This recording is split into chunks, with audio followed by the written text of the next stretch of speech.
बिस्मिल्लाहिर्रहमानिर्रहीम। हारून रशीद एक बहुत बड़ा बादशाह गुजरा है जिसकी हुकूमत पूरी दुनिया पर थी। उसके ज़माने में बहलोल नाम के एक बुज़ुर्ग थे। वो अल्लाह के बहुत बड़े वली थे, इसीलिए हारून रशीद उनका बहुत एहतराम किया करते थे। और हारून रशीद की बीवी का नाम ज़ुबैदा था, जो बहुत ही नेक दिल औरत थी। ज़ुबैदा ने अपने महल में 1000 नौकरानियाँ रखी हुई थीं जो कुरान की हाफिज़ थीं और कुरान की तिलावत के लिए सबकी ड्यूटी अलग अलग शिफ्टों में लगती थी, जिसका फ़ायदा ये होता था कि महल में 24 घंटे कुरान की तिलावत होती रहती थी और उसका महल कुरान का गुलशन लगता था। एक दिन की बात है, हारून रशीद अपनी बीवी ज़ुबैदा के साथ दरिया के किनारे टहल रहे थे।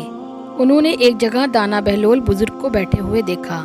जैसे ही उन्होंने उनको देखा और सलाम किया, दाना बहलोल ने उनके सलाम का जवाब दिया। उस वक्त वो मिट्टी का घरौंदा बना रहे थे। हारून रशीद ने पूछा, क्या कर रहे हो?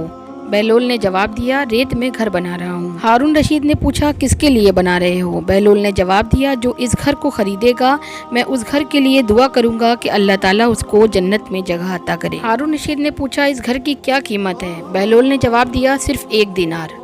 हारून रशीद ने सोचा ये एक दीवाना है और बड़बड़ा रहा है, और उन्होंने इसकी बात पर ध्यान नहीं दिया और वो आगे बढ़ गए। इसके पीछे हारून रशीद की बीवी ज़ुबैदा आईं। उन्होंने भी सलाम करके यही सवालात पूछे, क्या कर रहे हो, किसके लिए बना रहे हो? तो बहलोल ने फिर वही जवाब दिया कि इस घर को जो खरीदेगा मैं उसके लिए दुआ करूँगा कि अल्लाह उसे जन्नत में जगह अता फरमाए। कीमत पूछने पर बहलोल ने 1 दिनार बताया तो ज़ुबैदा ने 1 दिनार देकर कहा, मेरे लिए दुआ करना, और फिर वो आगे बढ़ गईं। हारून रशीद जब रात में सोए तो उन्होंने ख्वाब में जन्नत का हसीन मंजर देखा। उन्होंने देखा कि खूबसूरत झरने, हरे भरे बाग और ऊंचे ऊंचे खुशनुमा महल थे, और उन महलों में एक महल ऐसा भी था जिस पर ज़ुबैदा का नाम लिखा हुआ था। हारून रशीद ने सोचा कि देखूं तो सही कि मेरी बीवी का घर कैसा है, लेकिन इससे पहले कि वो महल में दाखिल होते, एक चौकीदार ने उन्हें रोक लिया और कहा कि आप अंदर नहीं जा सकते। तब हारून रशीद ने कहा, इस पर मेरी बीवी का नाम लिखा है और मुझे इसके अंदर जाना है। चौकीदार ने कहा, नहीं, यहाँ का कानून अलग है, जिसका नाम होता है उसी को अंदर जाने की इजाज़त होती है, इसके अलावा और कोई भी अंदर नहीं जा सकता। जब चौकीदार ने हारून रशीद को पीछे धक्का दिया तो हारून रशीद की आँख खुल गई। उनका ख्वाब टूट गया और वो नींद से जाग गए। जागने पर उसे यकीन हो गया कि बहलोल की दुआ ज़ुबैदा के हक़ में कबूल हो गई, और ख़ुद पर अफसोस करने लगा कि मैं भी एक घर खरीद लेता तो कितना अच्छा होता। वो सारी रात इसी अफसोस में करवटें बदलता रहा। सुबह जब उसकी आँख खुली तो उसने सोचा कि आज मैं दरिया के किनारे जाऊंगा और बहलोल से दुआ करवा के अपने लिए जन्नत में एक मकान ज़रूर खरीदूंगा। अगले दिन उसने ऐसे ही किया।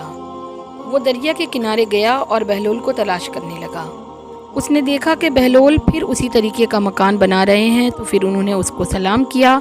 बहलोल ने उनके सलाम का जवाब दिया और फिर से वही सवालात शुरू हो गए। इस बार हारून रशीद ने पूछा कि इस घर की कीमत क्या है? तब बहलोल ने जवाब दिया, इस घर की कीमत पूरी दुनिया की बादशाही है। हारून रशीद ने कहा, इतनी कीमत तो मैं नहीं दे सकता, लेकिन कल तो 1 ही दिनार के बदले दे रहे थे और आज पूरी दुनिया की बादशाही मांग रहे हो। बहलोल ने पहले की तरह जवाब दिया और उसके बाद उनके सवालात शुरू हो गए। बहलोल ने कहा, बादशाह सलामत, कल बिन देखे का मामला था और आज देखा हुआ मामला है। कल बिन देखे का सौदा था, इसलिए सस्ता मिल रहा था, और आज चूँकि जन्नत देख आए हो इसलिए अब इसकी कीमत ज़्यादा देनी पड़ेगी। इस वाक़ये को हम इस नज़रिए से देखें कि जैसे हम अल्लाह और उसके रसूल पर बिन देखे ईमान लाए, इसीलिए जन्नत बड़ी सस्ती दिखती है, लेकिन जब मौत के वक्त हम आखिरत की निशानियाँ देख लेंगे तो फिर उसके बाद उसकी कीमत अदा नहीं कर पाएंगे। अल्लाह ताला हम सबको सही रास्ते पर चलने की तौफीक अता फरमाए। आमीन सुम्मा आमीन।